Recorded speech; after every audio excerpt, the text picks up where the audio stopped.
এখন দেশে অনেক সমস্যা, তোমাদের কত ভাই গুম হয়েছে, তোমাদের কত বন্ধু গুম হয়েছে, খুন হয়েছে, ধরে ধরে নিয়ে যে টাকা আদায় করেছে, টাকা না দিলে পায়ে হাতে পায়ে যেখানে পেরেছে গুলি করেছে, গুলি করে পঙ্গু করে দিয়েছে। তোমাদের বহু রকমের স্লোগান এখন আছে।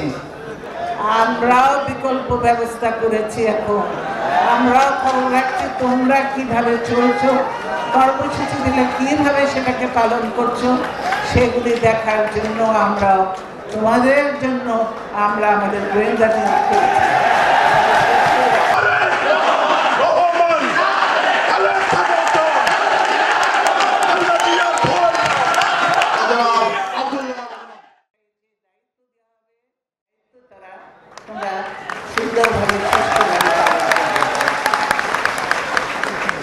যে তিনটা জিনিস তোমাদের মনে রাখতে হবে, যেটা আওয়ামী লীগের মধ্যে নাই কিন্তু আমাদের মধ্যে আছে, তোমাদের মধ্যেও আছে, থাকতে হবে।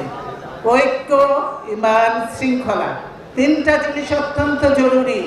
ঈমানও ঠিক রাখতে হবে, শৃঙ্খলা ঠিক রাখতে হবে, আর ঐক্য ঠিক রাখতে হবে। তাহলে সব কিছু জয় করা সম্ভব হবে। বুঝেছো? আমরা শুধু স্লোগান দিলে হবে না। তোমাদেরকে গতবার আমি বলেছি এইখানেই যে তোমাদের স্লোগানের ধারা পরিবর্তন করতে হবে। জনগণের, দেশের মানুষের কি সমস্যা সেগুলো নিয়ে তোমাদের স্লোগান তৈরি করতে হবে।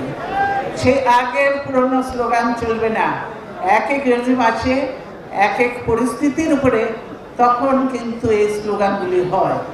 যখন তোমরা বলেছিলে এরশাদ ক্ষমতায় ছিল, জোর করে ক্ষমতা নিয়েছে একটা নির্বাচিত রাষ্ট্রপতিকে সরিয়ে, সেজন্য তখন তোমরা বলেছিলে যে ডাইরেক্ট অ্যাকশন, সেটা ঠিক আছে, তখন চলেছে। তারপর বলেছিল চলো কি কি গদিতে, এখন চলো কি কি সব বলো তোমরা, কিন্তু সেটা তখনকার জন্য প্রয়োজন। এখন আমি বলতেছি এখনকার জন্য নয়। এখন দেশে অনেক সমস্যা, তোমাদের কত ভাই গুম হয়েছে, তোমাদের কত বন্ধু গুম হয়েছে, খুন হয়েছে, ধরে ধরে নিয়ে যে টাকা আদায় করেছে, টাকা না দিলে পায়ে হাতে পায়ে যেখানে পেরেছে গুলি করেছে, গুলি করে পঙ্গু করে দিয়েছে। তোমাদের বহু রকমের স্লোগান এখন আছে। গ্রামের মানুষগুলো আজকে, গ্রামের মানুষগুলো, সারা দেশের মানুষগুলো গ্রাম দেশের চেহারা এরকম কেন? তারা ভয়ে আজকে অতিষ্ঠ আড়ষ্ট হয়ে আছে। ভয়ে তারা ঘর থেকে বেরোতে পর্যন্ত পারে না। জানে না কখন কাকে ধরে নিয়ে যাবে, ধরে নিয়ে যেয়ে টাকা চাইবে, টাকা না দিতে পারলে তার জেল হাজত, মিথ্যা একটা মামলা এই দেওয়া হবে। এইভাবে চলছে। সারা দেশের মানুষ আজকে ক্ষতিগ্রস্ত, আতঙ্কিত। তোমরা ছাত্র, তোমাদেরকে অনেক বই পড়া উচিত, জানা উচিত যে কে স্বাধীনতা করেছেন, স্বাধীনতার ইতিহাসটা, প্রকৃত ইতিহাসগুলি জানা দরকার। কোনো ইতিহাস সেরকমভাবে হয়নি, যতটুকু হয়েছে যার চারিদিক থেকে জানা দরকার। এবং ছাত্র, তোমাদেরকে আরো বেশি করে তোমাদেরকে পড়তে হবে। বাইরে বিশেষ করে ছাত্রদের সমস্যা নিয়ে তোমাদেরকে কথা বলতে হবে। ছাত্রদের সমস্যা বহুবিধ সমস্যা। আজকে এখানে ইউনিভার্সিটি আছে, ইউনিভার্সিটিতে যে সমস্যা আছে আছে পাবলিক ইউনিভার্সিটি, কিন্তু প্রাইভেট ইউনিভার্সিটিগুলোতেও নানাবিধ সমস্যা আছে। আর এখানে সেগুলি নিয়েও কথা বলতে হবে, সেগুলি নিয়ে প্রতিবাদ করতে হবে, সেগুলো নিয়ে আন্দোলন করতে হবে। ছাত্রদের আন্দোলন হবে, ছাত্রদের শুধু আন্দোলন হবে তাদের সমস্যাগুলো নিয়ে, তাদের বহুবিধ সমস্যা। আজকে ছাত্ররা ভালোভাবে বিদেশ থেকে লেখাপড়া করে এসেও কোনো জায়গায় চাকরি পায় না, কিচ্ছু পায় না। আমরা বলছি যে না, আমরা বিএনপি প্রথমেই দেখবে আমার দেশের ছেলে মেয়েরা, শিক্ষিত ছেলে মেয়েদের চাকরির কর্মসংস্থান আমরা করব।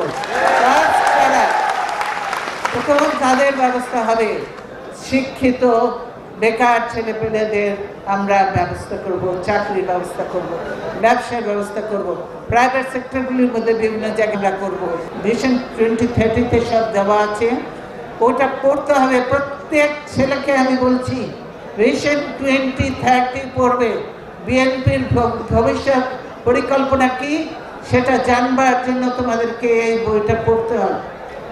তবেই তোমরা সত্যিকারে জানতে পারবে আর কথা বলতে পারবে। নাহলে ওই সব বাজে স্লোগান দিলে এই ছাত্র নেতৃবৃন্দের নম্বর কাটা যাবে এবং তখন তারা কে কোন পদে আসতে পারবে ওইটা দেখে বিচার বিশ্লেষণ হবে। কাজে বুঝতে পেরেছ, শুধু চেহারা দেখালে আর ছবি উঠালেই হবে না। আর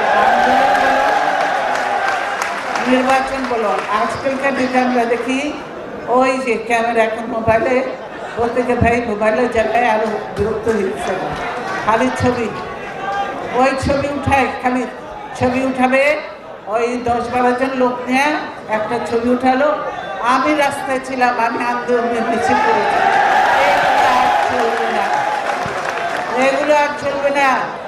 আমরাও বিকল্প ব্যবস্থা করেছি। এখন আমরাও খবর রাখছি তোমরা কিভাবে চলছো, কর্মসূচি দিলে কিভাবে সেটাকে পালন করছো, সেগুলি দেখার জন্য আমরা তোমাদের জন্য আমরা আমাদের গোয়েন্দা নিয়োগ করেছি।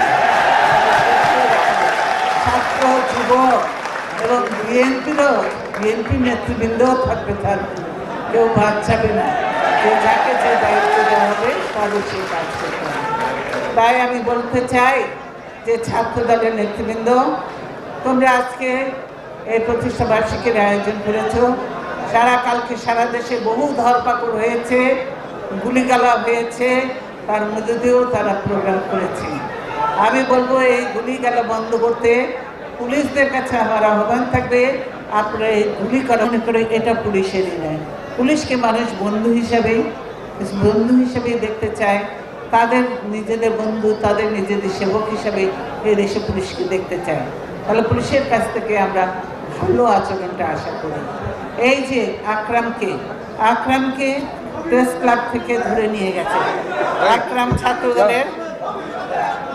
ছাত্র দলের সেক্রেটারি, জেনারেল সেক্রেটারি ছাত্র দলের, তাকে ধরে নিয়ে গেছে। কোনো অপরাধ না, মিথ্যে, এখন আগের মিথ্যে মামলা দিয়ে তাকে এতদিন জেলে রেখে দিয়েছে। আমি অবিলম্বে ছাত্রদের এই আকরামের মুক্তি দাবি করছি। স্বেচ্ছাসেবক দলের সেক্রেটারি জুয়েল ভালো ছেলে, ছাত্র দলে ছিল এক সময়, এখন স্বেচ্ছাসেবক দলে অত্যন্ত ঠান্ডা ছেলে, কোনো কিছুর মধ্যে নেই। জুয়েলকে ধরে নিয়ে যাওয়া হয়েছে। এই নিরীহ ছেলেগুলোকে ধরে নিয়ে যে কি পাচ্ছেন আনন্দ, অত্যাচার করছেন, তাদের কষ্ট হচ্ছে, তাদের পরিবারের কষ্ট হচ্ছে। তাই অবিলম্বে তাদেরকে ছেড়ে দেন, মুক্তি দেন। আর আপনারা যদি মনে করেন যে আমাদের লোকজনকে ধরে নিয়ে যাবেন, তারপরে নির্বাচন ঘোষণা করবেন আর নির্বাচন হবে, সেইটা আর হবে না। 2014 সাল এই দেশে নির্বাচন হবে সকল দলের অংশগ্রহণে। আর বড় বিএনপি হলে সবচেয়ে বড় পার্টি, বিএনপি বাদ দিয়ে কোনো নির্বাচন হতে পারে না, গ্রহণযোগ্য নির্বাচন হতে পারে না। তাই আমি আমার বক্তব্য দীর্ঘায়িত না করে তোমাদেরকে ধন্যবাদ জানাবো। তোমরা সমাবেশের জায়গা হয় না, সবাই দাঁড়িয়ে দাঁড়িয়ে এতক্ষণ ধরে সকাল থেকেই ছিলে। তোমরা সবাই সুন্দরভাবে সুশৃঙ্খলভাবে বাসায় ফিরে যাবে এই আশীর্বাদ ব্যক্ত করে আগামী দিনে ইনশাআল্লাহ 2018 সাল জনগণের বছর, গণতন্ত্রের বছর হবে, উন্নয়ন, শান্তি এবং